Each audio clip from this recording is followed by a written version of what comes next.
100 workers were killed when this 8-story garment factory collapsed.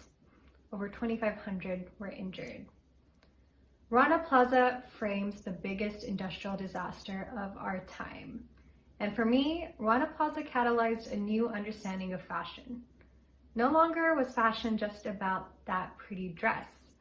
Fashion was about the politics of labor, to the environmental impact of fashion, to the fact that communities of color globally are disproportionately affected by the fashion industry. But it wasn't just me that the Rana Plaza industry shook up. The larger fashion narrative was affected as well. What came next was the rise of conversation around sustainability and ethical fashion. At its best, sustainable fashion was about transparent supply chains to fair labor practices. However, there was a more insidious side to sustainable fashion on the rise. The idea that sustainability was something you had to buy. Common sustainable fashion platitudes like vote with your dollar inform not only how one could engage with this movement, but more importantly, who could engage with this movement? Those who could afford it. For me, as someone that came from a low-income background, I began to search for a narrative of sustainability beyond just consumption. For me, I came to realize that true sustainability began at home, both as a cultural standard and economic necessity, far before sustainability became contextualized in the consumer act that it is today. From using all of our food containers, to saving our plastic bags, to hand-me-downs and normal practices of mending clothes, all of these were a lifestyle, not just a consumer choice.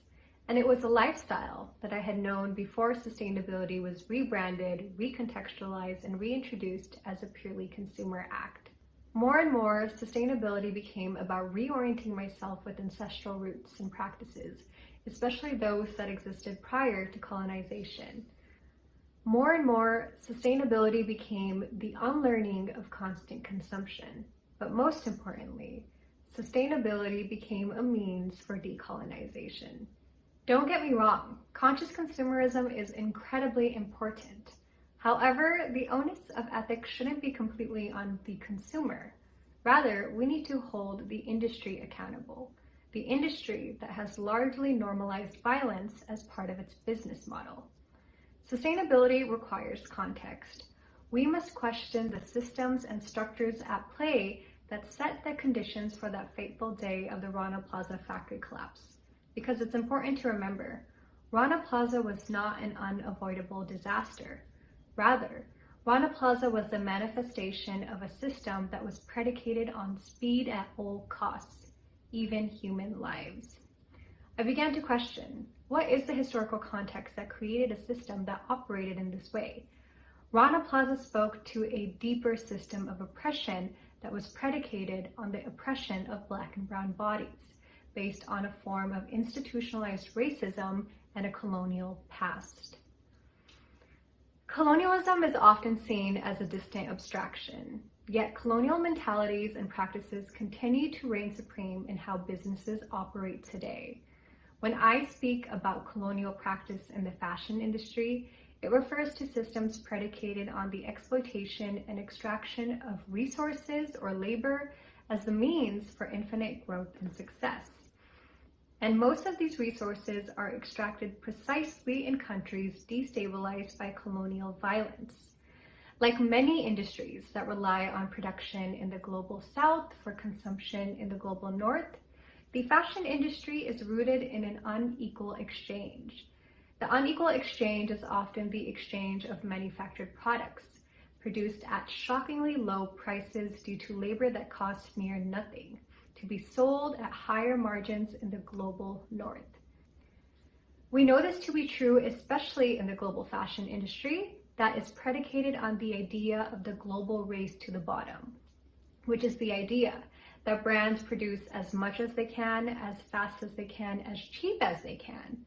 And this means heading to these countries that are reeling from the impacts of colonization, making them an especially vulnerable workforce.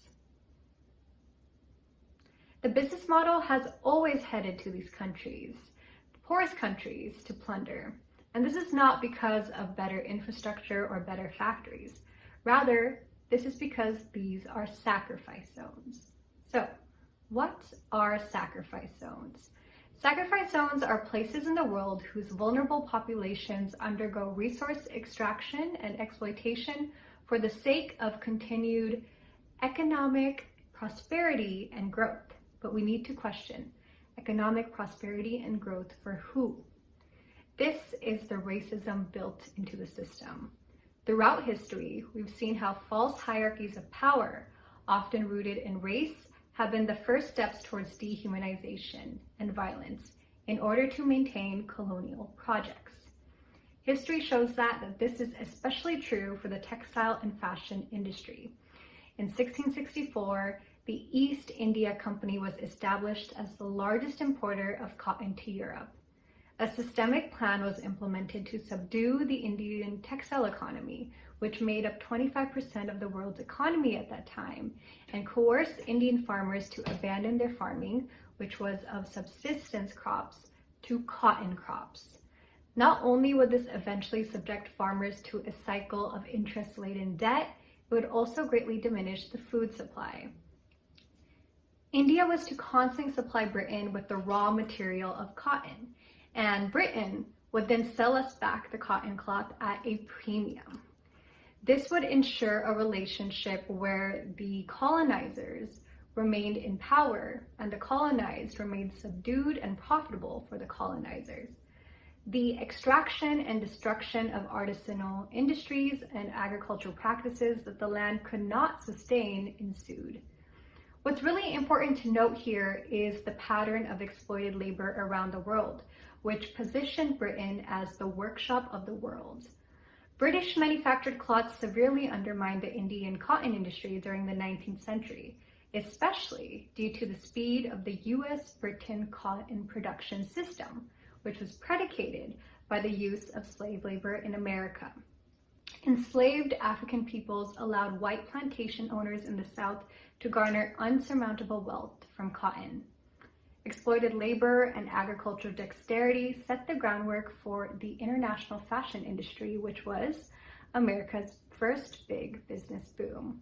That is, after America's indigenous populations were forcibly removed for their land to set the groundwork for the fertile land for plantations. History also shows us that localized textile production and fashion systems can often free these sacrifice zones from their hostage positions. During India's fight for independence from the British Raj, we had the rise of the Khadi movement. Khadi, which is the Indian indigenous form of hand-spun, hand-woven cotton, was used as a tool of resistance.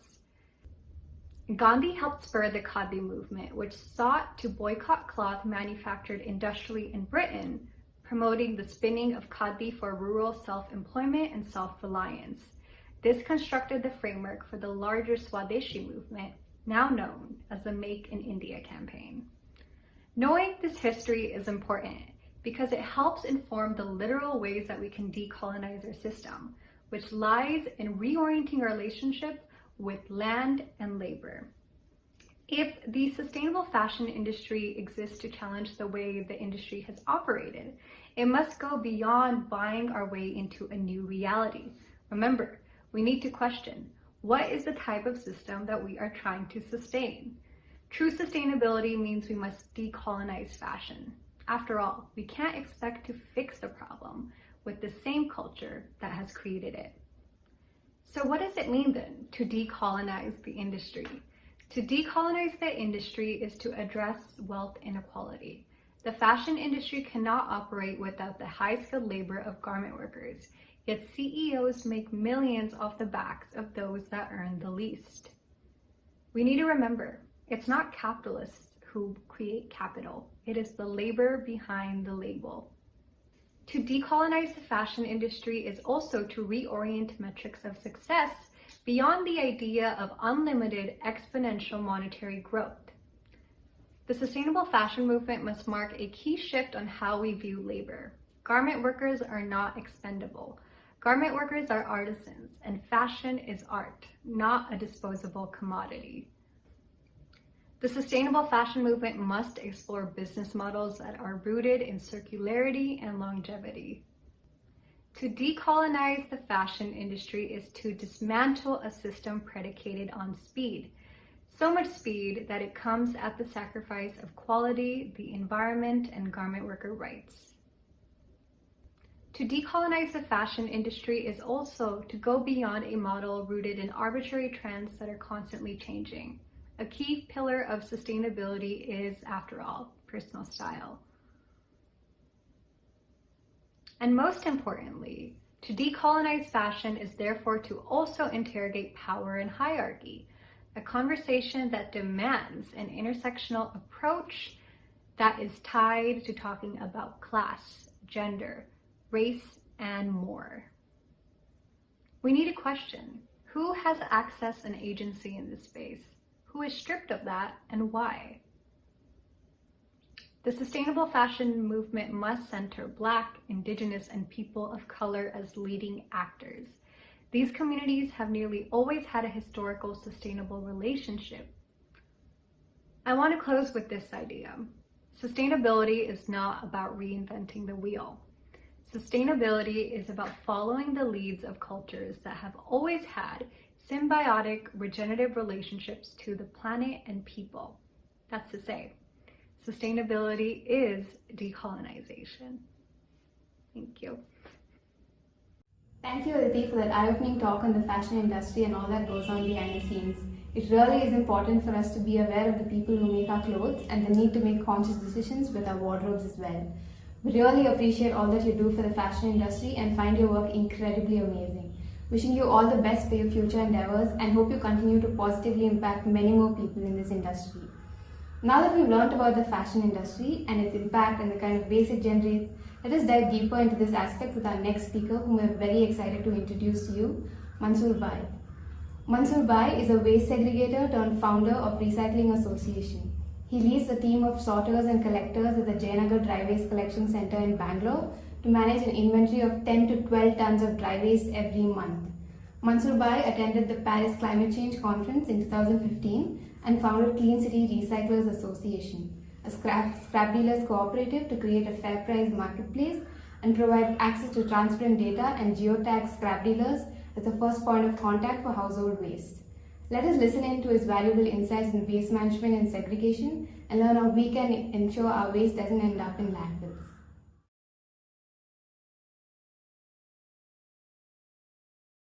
मेरा नाम मंसूर है। मैं 168 Pattabhi Ramnagar dry waste collection centre को manage करता हूं। मेरी पूरी team है 12 लोगों की।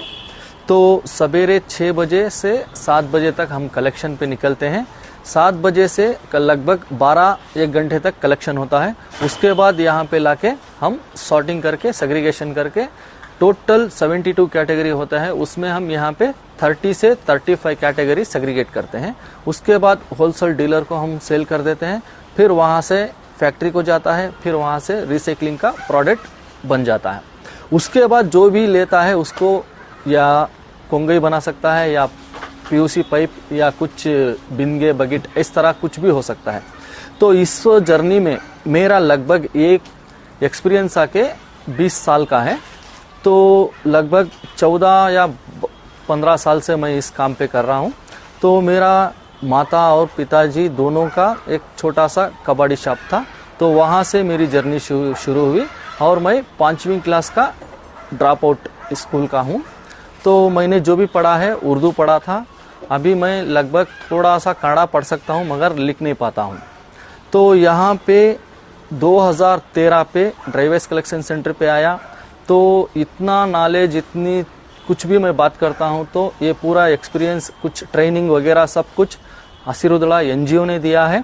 तो 2009 में हमारी बस्ती पे आके वेस्ट स्पीकर का उन्होंने सर्वे लिया था। सर्वे लेने के बाद हम लोग कुछ घबराए हुए थे, क्योंकि ये सब सर्वे करके कुछ हमारी कबाड़ी शॉप को इफेक्ट हो जाएगा, हम बस्ती में गंदगी फैला रहे हैं, इस तरह कुछ बना देंगे बोल के उन लोगों से हम बातचीत करने में बहुत दिक्कत हो रही थी।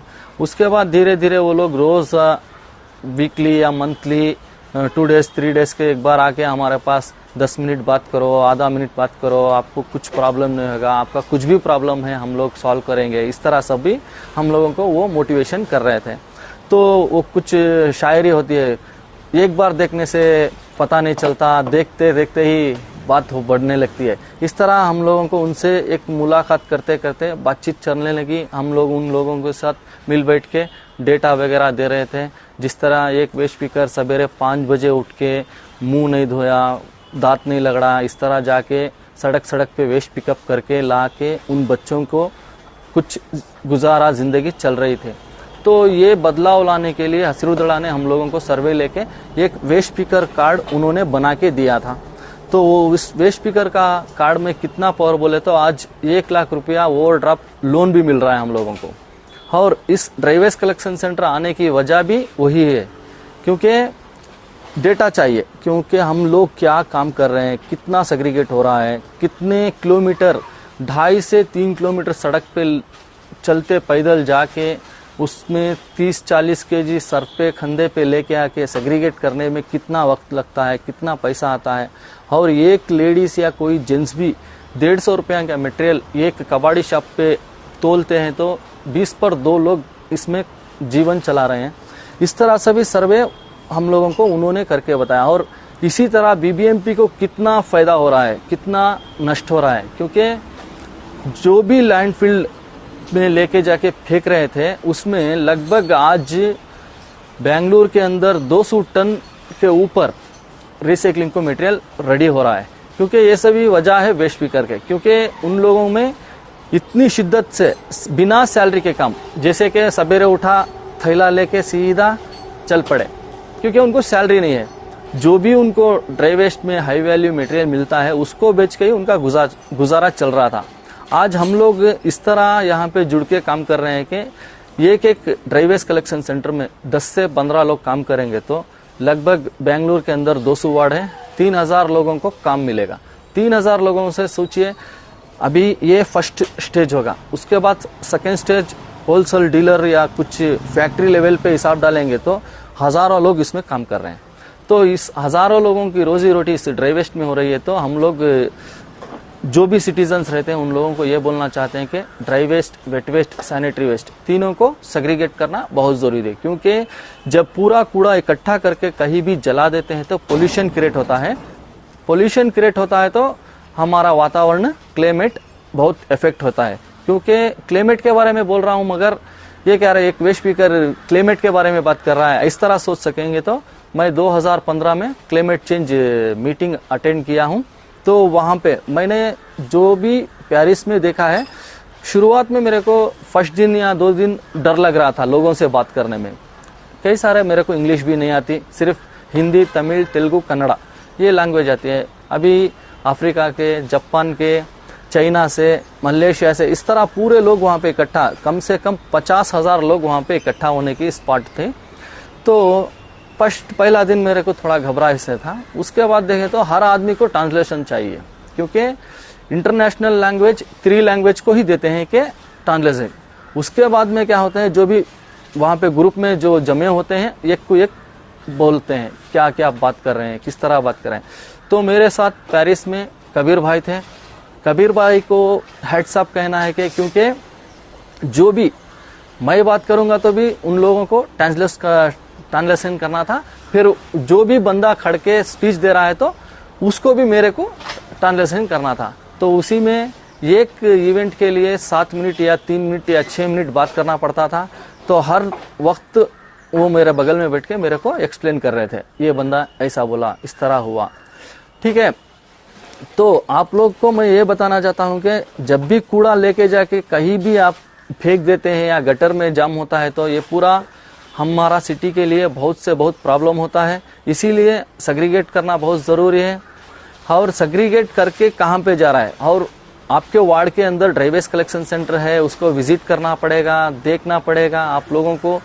क्योंकि देखिए यहाँ पे हमारा फ्यूचर ख़त्म होने वाला है, अभी अगले जनरेशन का फ्यूचर शुरू होने वाला है। क्योंकि इस धरती को हमने इतनी गंदगी करके जाएंगे तो नेक्स्ट जनरेशन के लिए ये धरती बचेगी नहीं। तो धन्यवाद कहता हूँ कि आप लोग सेग्रीगेट करना बहुत ज़रूरी है। तो your road your responsibility, your country your responsibility. Thank you, धन्यवाद। Thank you so much, Mansoor bhai, for that amazing and inspiring talk. Honestly, it just puts into perspective that solutions are all around us if we simply become proactive as a community and support these solutions. Thank you again, Mansoor Bhai, and it's truly so inspiring to see all that you're doing and continue to do. So next up, we've honestly been quite intrigued by how communication styles vary but can have such huge impact. This is why we wanted to bring you something truly unique, and you've most likely heard of our next speaker, Ditty. Aditi Veena, aka Ditty, is a Goa-based singer-songwriter and an urban ecologist by day and a musician by night. Her folk-tinged songs reflect an organic and earthly quality, reflecting her firm belief in music as a tool for change. Ditty keeps her songs organic and earth-centric, reflecting her firm belief in music for change. She has performed at the Zero Festival, NH7 in Pune, Ranthambore Music and Wildlife Festival, Spoken Fest, Magnetic Fields, and Where Have All the Flowers Gone in Manipur. She aims to give the world a wake-up call, one song at a time, while maintaining a sustainable lifestyle and low carbon footprint during her music tours.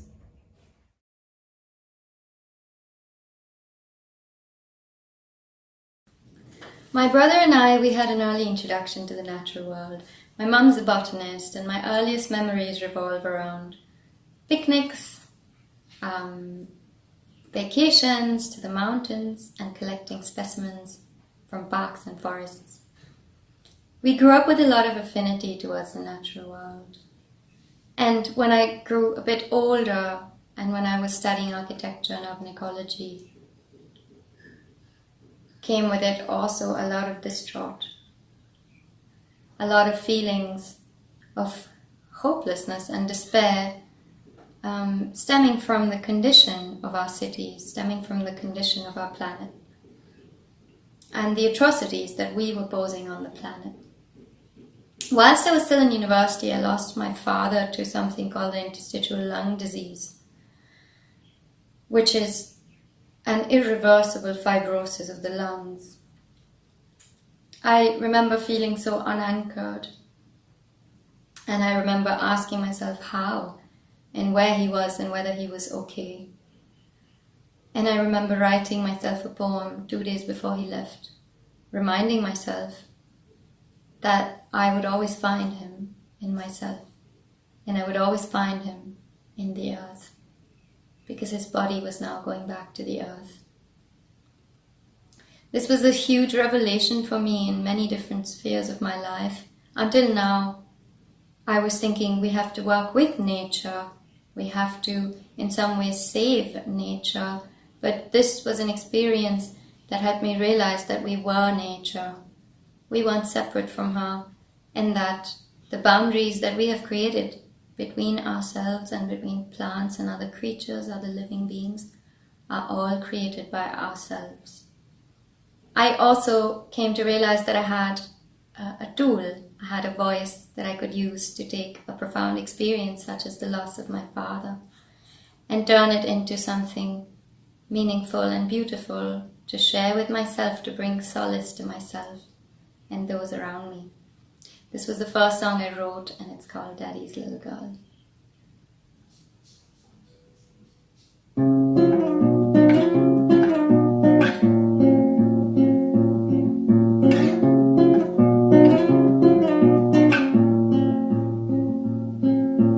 I will find him in the old books round the corner. I will find him in my mother's eyes. I will find him sitting on a terrace soaking the sun. I will find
You'll always be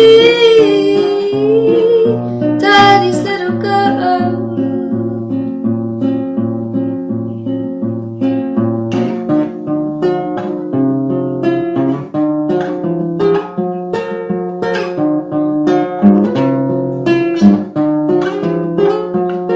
I will find myself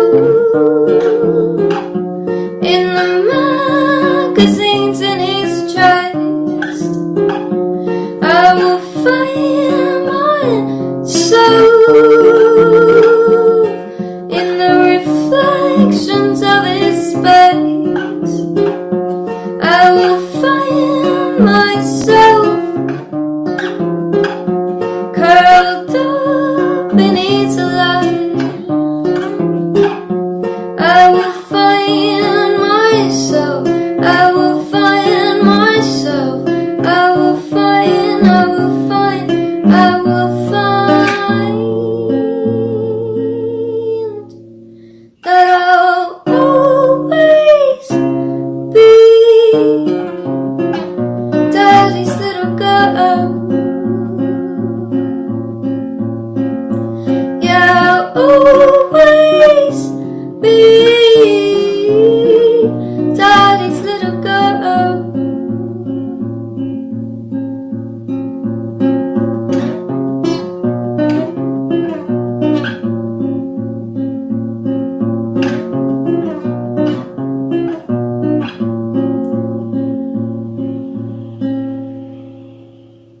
After university, I went on to work in conservation. And I have learned that our actions are causing severe disturbances to the mountains, to rivers, to forests, to oceans, to all living creatures that walk, swim, and fly on the earth. Life as we know it is shrinking, and these precious resources have taken millions of years to evolve. Once lost, they would be lost forever. We need to come together and stand beside her now. She is resilient, the earth. She will survive, but not us, neither life as we know it. And this song is dedicated to her. Have you ever seen the wind? I never saw her, my friend. Is she real? Would you know? I asked the trees for when she flows. The trees, they bow down their heads. The trees, they bow down their heads. The trees, they bow down their heads. The trees, they bow down their heads.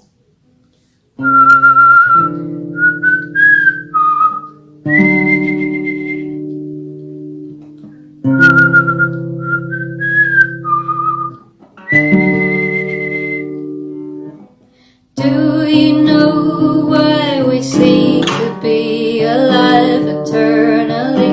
They say the mountains keep the secrets as the peaks, but they don't speak. The mountains live millennia. The mountains live millennia. The mountains live millennia. The mountains live millennia.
for the beautiful confluence of your lovely music and inspiring story. Your unique stand on communication and passion for the earth has left us in awe. Now that we have experienced the beautiful art form of music, let us experience the beautiful art form of botanical illustrations with the renowned skilled artist Nirupa Rao. Nirupa received a grant to create her book Hidden Kingdom, Fantastical Plants of the Western Ghats, and has also recently collaborated with the Center for Wildlife on Wild Charlotte, an environment and conservation program designed at targeting school-going children to increase awareness and interest in wildlife and wild spaces in India. During the COVID-19 lockdown, she also recorded art classes that were televised on Doordarshan as part of a program coordinated by the Going to School Foundation. In addition, she was also part of the Forbes One to Watch Out For list in 2019 and is part of the National Geographic Storytelling Fellowship in 2020.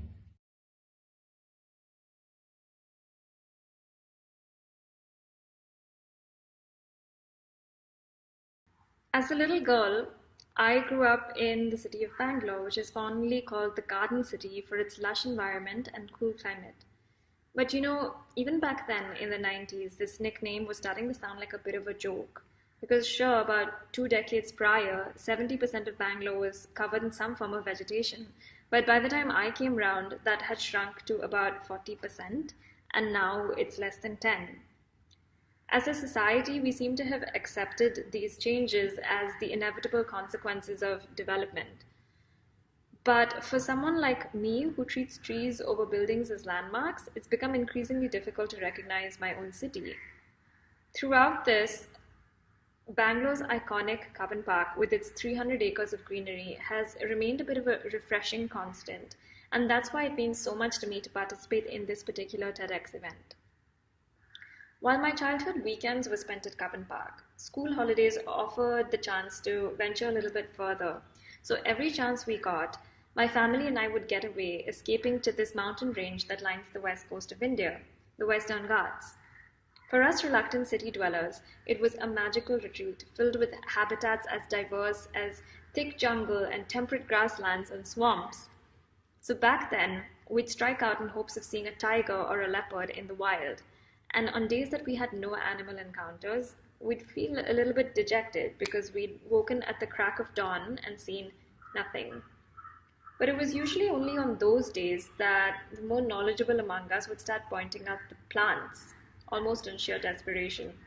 You know, the wild figs that parakeets and fruit bats feast upon, the flame of the forest flowers that light up the jungle with their fiery orange hue. And it was beautiful, of course, but let's face it, it's no tiger. I've often wondered why the average child could rattle off their top 10 favorite animals but would struggle to identify even the vegetables on their plate. And that thought has led me towards my rather unlikely profession of botanical illustration, the practice of painting plants, usually in watercolor, in a way that aims to be both aesthetically appealing and scientifically accurate. And is honestly a pretty odd profession for a 21st century urban Indian, and some might even call it outdated in the age of the camera, but anyway, here's how it all began for me. A few years ago, in 2016, I met 2 ecologists, Divya and Sridhar, who happened to work in these same jungles that I frequented as a child in the Western Ghats. And interestingly, they actually began their careers in zoology, but they soon came to realize that if they were to protect the birds and animals that they love so much, they'd also have to protect their habitats. That's the trees that provide them food and shelter. And so they began a rainforest restoration program focused on growing native trees. And they wanted to document these trees visually, but the photographers they approached found that this was easier said than done, because the trees were up to 140 feet tall, and that's 26 times my height. Try capturing giants like that in a single camera frame. Besides, the surrounding foliage was so dense that you couldn't clearly see the individual specimen. So together, we thought we'd give painting a shot. And to be honest, even when I was standing there in front of them, I couldn't exactly see the entire tree. So instead, I would study the buttress up close and then climb up a hill to see its crown rising above the canopy. And then with Divya and Sridhar's help, we'd imagine the intervening bits and stitch it all together into one drawing. So over 2 years, we managed to document 30 of the region's most iconic tree species, along with their fruits, flowers, seeds, and leaves. And for those who don't know the jungles as well as these ecologists, These drawings are probably the only way that they'll see these trees in their entirety. Throughout this whole process, I myself began to see the jungles differently. Sure, I'd visited the region practically every holiday as a child, but had I ever really seen it? These jungles began to evolve from an undifferentiated sea of green into individual species with individual characters. Botanical illustration has been my means of rediscovering a land that I already thought I knew, leaving me with the assurance that, tiger or no tiger, I was always sure to see something. While illustration has become my own means of self-learning, I decided to put it to a new test. Could I use this medium to tell plant stories and help others see them differently too? With funding from a National Geographic grant, my team and I put together a list of the most incredible plants we could find in the Western Ghats, and we compiled them into a book. This is one of my favorite images from the book. It features a wetland habitat called the Myristica swamps, named after wild nutmeg plants that dominate the region. Since they grow in waterlogged conditions, these aerial roots pop up from the ground, helping the plant breathe and hold firmly to the soil. You can also see a group of lion-tailed macaques here. They're primates that are endemic to the Western Ghats and which particularly love these swampy habitats. But you'll notice that here I've decided to turn convention on its head, with the animals, the lion-tailed macaques in the background and the plants in the foreground, in the spotlight for once. And this is an elephant yam. Its gigantic tuber is eaten as a vegetable in villages across India, but its flower is what's really fascinating. You see, it's pollinated by beetles who like to lay their eggs in decaying and rotting matter. So the flower plays a little trick to attract these pollinating beetles. It emits the strong, unmistakable stench of rotting flesh. The beetles will soon realize the deception and they'll move on. But the trickster flower's work is done, because when the beetles do move on, they'll carry the pollen along with it. Or let's take a look at these bejeweled alien-like sundews. They grow in soils with poor nutrient levels, and so they found a way to supplement their diets. They lure, capture, and digest insects using mucilaginous glands on their leaf surfaces. Small insects are attracted by the sweet secretions of these glands, but once they come in contact, they are ensnared in sticky substance. And quite cleverly, you'll notice that the sundews hold their flowers on tall, thin stems far above their murderous leaves to avoid trapping potential pollinators. So for me, the stories of these plants are a window into another world, an entire kingdom that is hidden all around us in plain sight. You know, if you went to school in India like I did, I'm fairly certain you would have learned about carnivorous plants with the example of the Venus flytrap, which is a fascinating plant that's native to North America. But it was only as an adult that I'd learned that we had our very own carnivorous plants, the sundews, and they could be found an hour outside Bangalore. So it was important to me to create something that's rooted in the Indian landscape, where the imaginations of children and adults alike can run wild. So with a fresh perspective, if you're in Bangalore or any other part of the world and are planning to visit your local park this weekend, I hope you'll see it differently too. Thank you. Thank you, Nirupa, for your amazing insight and sharing of experiences on biodiversity with us. It reaffirms the importance and the hidden beauty of nature that we need to be urgently aware of and preserve at any cost. How many of us have had the opportunity to live closely with nature and experience its wonders? We wanted to rope in someone who could not only share their account but also speak about the importance of an ecosystem, which also means a home to many other species. For our last TEDxCubbonPark talk, we're very pleased to announce our final speaker, Pranoy Thipaiah, who not only has personal experience living in but also managing an estate rich in biodiversity. Pranoy is a fifth-generation producer at Kerehaglu, a green haven located in Chikmagalur. His family has been growing specialty coffee, avocados and peppers since 1953, while also peacefully coexisting with the biodiversity around them. Having completed his BSc degree in Biology and Ecology from the University of New South Wales in Australia, Pranoy is working towards making people more aware about the flora and fauna of the Western Ghats in India through Kerehaglu's produce. Pranoy believes that there are massive gaps across value chains in agriculture and is working towards bridging the gap between producers and consumers. Pranoy, being a pioneer in sustainable agriculture, is constantly working with modern farm techniques while also earnestly documenting the flora and fauna at Kerehaglu, We're really excited to have him here with us today and share more about his experiences with us.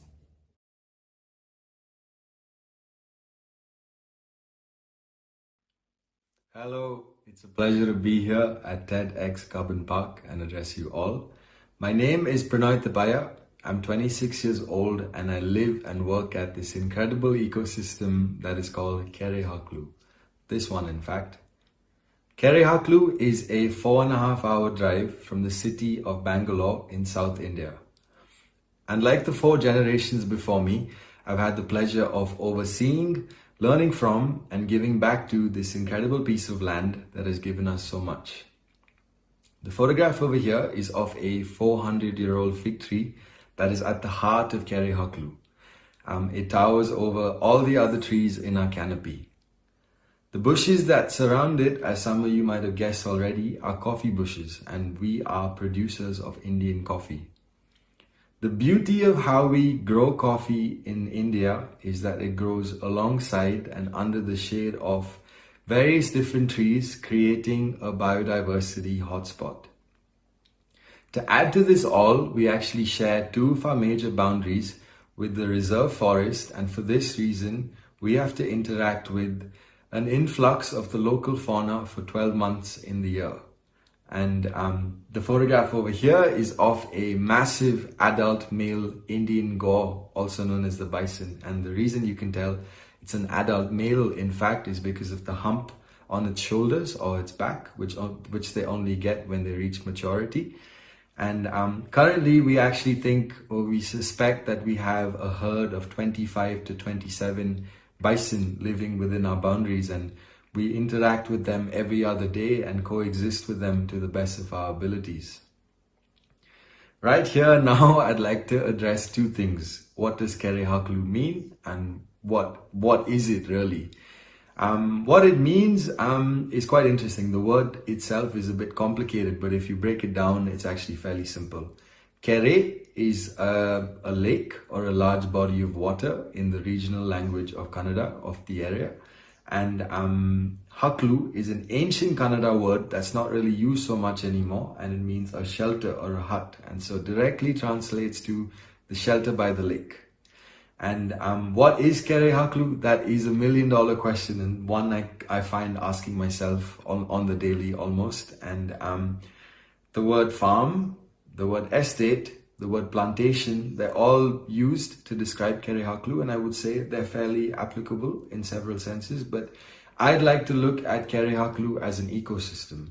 And the more I look at it and analyze it, I actually look at it as overlapping ecosystems with unique microclimatic conditions, and it's helped pave the way to how I lead life over here. And so today I'm here to talk about Kerehaklu as an ecosystem where my family and I live. I've been involved for 3.5 years, and in this time I've been able to successfully build a transparent farm-to-table community. This over here was taken in 2019 and was a stall I had at a farmer's market in Bangalore. At the same time, I've been able to elevate produce that is otherwise undervalued or overlooked and take it to the kitchens of some of the top chefs in the country, while also working alongside some of the best Indian specialty roasters and provide them with our specialty coffee, which has been an honor to say the least. Also, what I've been involved with is modernizing and digitizing several bits of wisdom and several procedures that have been handed down from generation to generation. And this photograph is a very special one for me and my family. And it's of a ledger that contains daily rainfall records from the 1st of January 1954. And so it's provided us with a huge sample size of data that I'm actually currently digitizing and hoping to analyze statistically to sort of draw correlations from and conclude from in the next few months.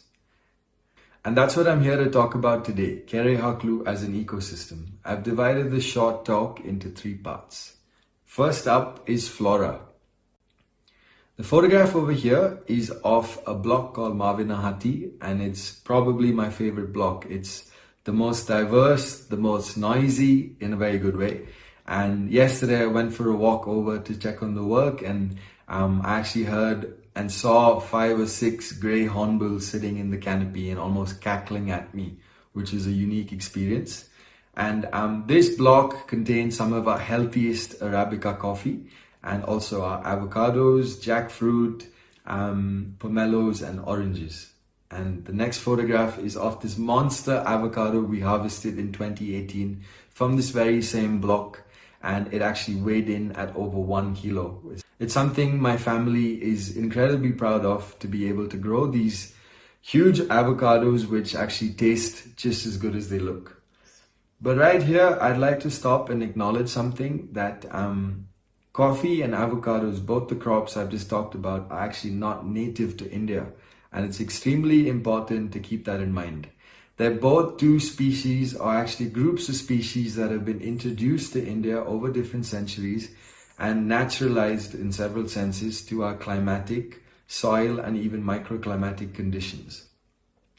I've been recently looking at the Indian cuisine, or cuisines rather, because there's so many, and it's, when we think of Indian food, we think of spices, and what's actually quite unique is that chilies, which are a central ingredient to a lot of dishes for breakfast, lunch and dinner, are not actually native to India. They were introduced a couple hundred years ago and have again naturalized to different climatic conditions, and now are a central ingredient to a lot of dishes from north to south, east to west. And it's special because I'd like to think there's similar parallels with coffee in South India in particular, where our palates and our diets are used to coffee and having a couple of cups every single day. Next up is a photo of something that is actually native and we actually grow a lot of, and it's green peppercorns. And this is something that we actually, if you actually even look at old Mughal scriptures, they actually refer to green peppercorns and black peppercorns when they're dried. And this is something we actually grow a lot of, and recently we've been having issues with the porcupine, and we find that the porcupine love actually biting the stems or the vines of the actual pepper vine, and because it has a saline-like solution, and so it's something that we're currently dealing with. Next up, and it leads me to the second part of this talk, which is fauna. And this over here is a beautiful animal called the monitor lizard, and we call it Uda in Kannada. I've only seen a monitor maybe 3 times in all my years over here, and this guy was about 4.5 feet high, 4.5 feet long, and so these guys are actually able to scale a tree 30-35 feet high in a matter of seconds, and it's a sight to see. And our dogs are often left just barking at them from ground level, and so we encounter such animals, and it's special to share spaces and coexist with them. And next up is one of the busier and noisier animals which I actually can see from out my window sometimes, and it's called a giant Malabar squirrel. It's actually about this big, the size of a dog, and it's excuse me, it's bronze and copper colored. And we actually spotted 2. My dad spotted 2 of them about 10 years ago, but now we suspect we have a very healthy and thriving population of anywhere between 15 and 20 giant Malabar squirrels. And these are magnificent creatures that feed on our figs, our mulberries, and we're happy to share a lot of our resources with, because they absolutely mean no harm to any of us. Last but not least is the elephant. And this massive elephant we finally photographed after several different attempts by my dad in particular. This guy, we suspect, is the same adolescent male elephant that's been visiting us for a few years now, and so he comes in at just during the dark. He never travels in the day, and he follows the same path, and he devours the same jackfruit and the same coconut, and we're very happy to compromise on them. We are more than okay compromising or sacrificing these certain crops for the animals of the area, particularly the elephants, because we believe that they are not just co-inhabitants, but also the rightful owners of the land. And so it's something that we account for every single year, and we're more than okay with. Category 3, and it might raise some eyebrows, it is fungi. I chose this because it is a separate category and a separate kingdom actually, genetically, to us animals, but it is the kingdom that we are most closely related to, which I find very interesting. And it's the reason why several antibiotics like penicillin, which is the most commonly used antibiotic in the world, is actually derived from a fungus. And so this alien-like fungi over here is called the bridal veil mushroom or the veil lady mushroom, and we've only ever seen it twice. And it's a very unique looking fungi that is actually, the net-like structure is actually edible, and if you look closely you can actually see a few slugs, and the slugs over there actually devour the net-like structure in about 10 or 12 minutes. And so next up is a fungus called the dead man's fingers, and as the name suggests, they actually look like fingers. And so we have found that fungi in several senses are indicators of improving ecosystem health, and we have found that we leave, like the fig tree that I showed you before, we've decided to let a lot of the trees to decay when they fall, and that's because they actually help the flush of fungi. And so decomposing of wood and organic matter through fungi is something that we find is really helping Kerehaklu as an ecosystem, because we're seeing more and more varieties and species of fungi that we've never seen before, and it also has to do a lot with the lack of chemicals, and it's something we're incredibly proud of. So yeah, that is about it for me over here, and I just wanted to tell you a bit about our life at Kerehaklu and the life that my family has been leading for several different decades now. And I just wanted to say that it is very much possible to coexist and live in harmony with the local biodiversity and also be agriculturists. We're in a world now where things are getting worse and worse, where animals and birds are losing their territories, and we're often found sharing spaces. And I'd just like to finish with this photograph of the Kerehaklu Kere, or the Kerehaklu Lake. And it is in a deeper part of Kerehaklu again, and some literature actually suggests that the name dates back to the 12th century, where we actually have a fort about 3 kilometers away, and the same literature suggests that it was actually used as a drinking water source by inhabitants of this fort. And yeah, thank you for having me. Thanks, Pranoy, for taking us into a day in the life of a producer committed towards protecting our biodiversity. I'm so grateful today for all of my cups of coffees over the year. Thank you so much for your patience, your love, the intimacy that you all have with the soil, for hand picking all of our coffee. Thank you for supporting communities, and thank you for all that you and all the other producers across the world do to allow so many of us the luxury of our morning coffee. Every organization, company, city, nation, and citizens everywhere are invited to collaborate and join the Countdown movement and take action on climate change. It's a movement that's open to everyone, everywhere, because everyone and each one of us have a vital role to play. Together, we can change climate change. We would like to end by inviting you all to join the Count Us In movement. People all over the world are signing up and taking 16 crucial practical steps to protect what they love from climate change before it's too late. So, can we count you in?